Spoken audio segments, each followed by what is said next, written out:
لیکن بڑا اتنا ہے، اللہ رب العالمین نے ساری کائنات کو قرآن کریم کے اندر بند کر دیا ہے۔ زمین و آسمان سے پہلے کیا تھا قرآن بتا رہا ہے، زمین و آسمان کو اللہ نے کیسے بنایا قرآن بتا رہا ہے، آدم دنیا میں کیسے آئے، پہلا انسان کیسے آیا قرآن بتا رہا ہے، اللہ کے انبیاء کیسے تھے، دعوت کیسے تھی، راستہ کیسا تھا، افراد کیسے تھے، اقوام کیسی تھی، جہان کیسا تھا، لوگ کیسے تھے، افراد کیسے تھے، دن کیسا تھا، رات کیسی تھی، اللہ نے زمین و آسمان کا نظام کیسے بنایا، اللہ رب العالمین نے روح کو کیسے بنایا، اس کی غذا کا اہتمام کیسے کیا، انسان کا جسم کیسے بنایا، جسم کے لیے غذا کا اہتمام کیسے کیا، 1.25 لاکھ انبیاء کو دنیا میں بھیجا، کس انداز میں بھیجا، کہاں تک بھیجا، کس طریقے سے بھیجا، کیا دعوت دی، کیا پیغام دیا، کیا اعلان دیا، کیا عنوان دیا، کیا مقام دیا،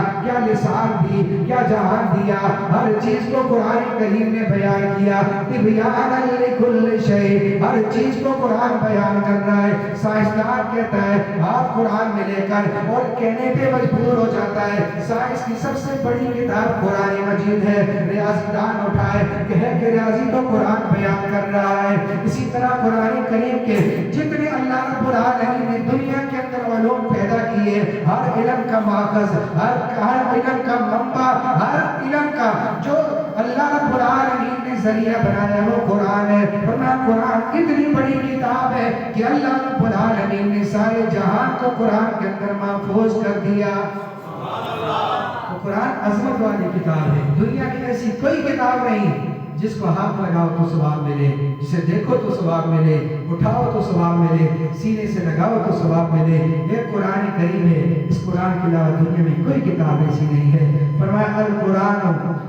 الصیام والقرآن یشفعان للہ، آخری بات کر رہا ہوں کہ اللہ کے پیارے محبوب نے ارشاد فرمایا یہی قرآن اور یہی روزہ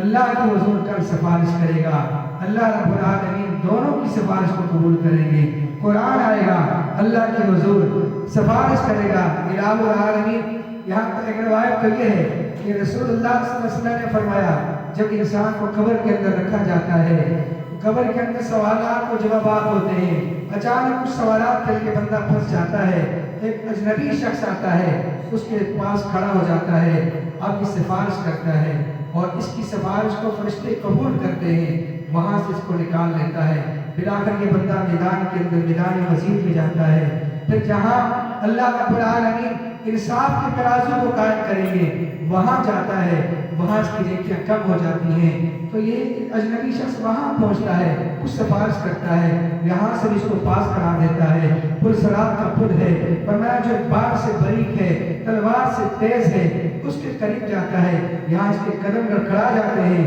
یہ سفارش کرتا ہے، اس پل صراط سے پار لگا دیتا ہے، بلاخر جنت کا دروازہ جہنم کا دروازہ آمنے سامنے ہوتا ہے، اس کے فرشتے اس کو دھکیلتے جہنم کی طرف، یہ اجنبی وہاں کھڑا ہو جاتا ہے، سفارش کرتا ہے، پھر آخر اللہ رب العالمین اس کی سفارش کو قبول کرتے ہیں، اس بندے کے لیے جنت کا دروازہ کھول دیا جاتا ہے، جو ہی یہ جنت کے دروازے کے قریب ہوتا ہے، پھر اس اجنبی شخص کا ہاتھ پکڑ کر کہتا ہے بتا تو صحیح جہاں میرے اپنے بیگانے ہو گئے وہ ان کے گھر میرے کام نہ سکے، جہاں خاندان کام نہ سکا، جہاں قوم قبیلہ کام نہ سکا، سب نے مجھے چھوڑ دیا تھا، کوئی کام نہ سکا، تو کون ہے اجنبی جو ان مشکل مراحل میں ہر لمحہ تو میرے ساتھ رہا، آج جنت کے اندر تو نے مجھے پہنچا دیا ہے، تو کون ہے؟ وہ کہے گا میں دنیا کے اندر جس کی تو تلاوت کرتا تھا وہی قرآن مجید ہوں، تو یہی قرآن مجید جس کی سفارش کی وجہ سے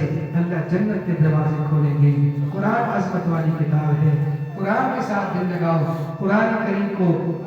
پڑھو، جتنی محبت قرآن کریم کے ساتھ کرو گے اللہ تعالیٰ اس قرآن کریم کی برکات نصیب فرمائیں گے۔ دعا ہے اللہ تعالیٰ ہم سب کو قرآن کریم کا فہم شعور نصیب فرمائے، جتنے روزے رکھے گئے، تراویح پڑھی گئی، قرآن کریم کی تلاوت کی گئی، اللہ تعالیٰ اپنی برکات کے اندر قبول و منظور فرمائے۔ حضرت قاری صاحب کا سنانا آپ سب کا سننا اپنا اللہ تعالیٰ قبول فرمائے، کوئی کمی کوتاہی ہوئی محض اپنے فضل و کرم سے اللہ تعالیٰ معاف فرمائے، اللہ تعالیٰ پوری بستی کو قرآن کریم کی برکات نصیب فرمائے۔ وآخر دعوانا الحمدللہ رب العالمین۔